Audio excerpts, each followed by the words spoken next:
My resting bitch face has served me well my entire life. I have never been bullied. It has kept me out of fights and even reduced the number of, stupid is rude, intellectual celibates that cross my path. Where it fails is if you're standing directly behind me, then you can't see it. So in that scenario, it is as useful as an ashtray on a motorcycle. I shall explain. So I was dropping off a suitcase for a friend, and she asked if on the way to her I can pick up some condoms, as she was going away with her gentleman caller and she forgot to get them.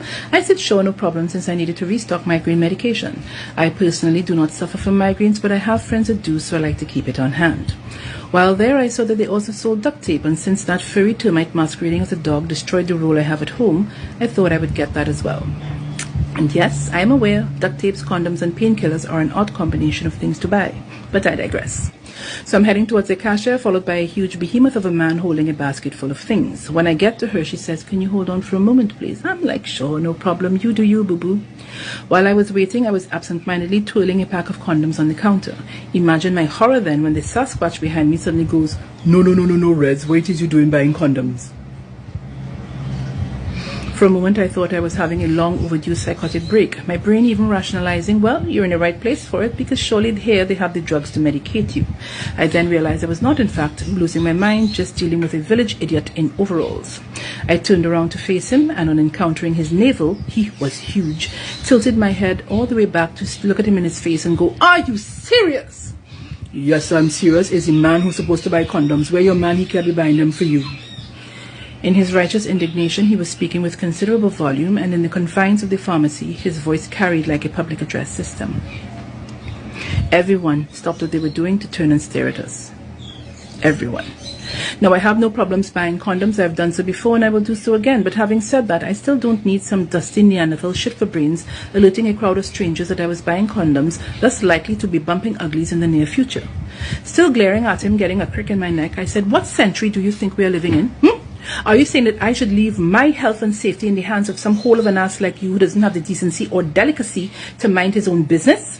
"Well, no woman I know does buy condoms." "That's because you know stupid, irresponsible women. And you know what? As a matter of fact, in case your level of dotish is hereditary, you would do better just dry humping banana trees in the middle of a field, because the world does not need any more people like you. With all the information about sexually transmitted diseases, you're going to come at me with this shit this hour of the evening?" "Lady, all I am saying is it's not looking good that a woman come inside of here and put on money for condoms. It's the man's responsibility. I find your brain. Apparently it appears to be missing, because what you are saying is 50 pounds of bullshit in a 5-pound bag. It's okay to be an idiot, you know, just don't be one out loud." All of this and the condoms are not even for me. Turns out I might need that migraine medication myself, because this man was stupid enough to give an aspirin a headache. While in the middle of our conversation, I suddenly heard the cashier very timidly behind us go, Miss Ma'am, your total is 107.50. Hello, ma'am." Without even turning around, I just reached behind and slammed $200 bills down on the counter, and still glaring at this north end of a southbound cow. Before he even could speak again, I started up. "Listen to me, and listen to me carefully. If you need to pull out your crayons and write it down, do so. I did not ask for your opinion. I don't want it, and I am fire trucking vexed that you feel you could open your cesspit of a mouth and about my personal business in public. Lady, shut up!" It is here he actually began to look uncertain, and I assume a man like him uses his size to intimidate, and with our height disparity, having this freckled chihuahua bark at him must have given him pause. I don't know. All I know is rage and shame was battling within my soul like you would not believe, and the rage was winning. Before he could even continue, I started up again.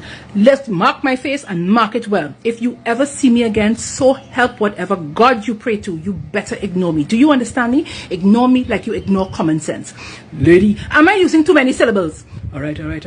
Fine. Do what you want. I was just concerned." Oh, he was concerned. How sweet. Couldn't he have bent at the waist and expressed his concerns in my ear? Wouldn't that have been better? I swung back to the counter so quickly the poor cashier backed up in shock. I picked up my purchases, my receipts, and my change, and with a burning face amid a graveyard silence, stalked out of the pharmacy. Lord.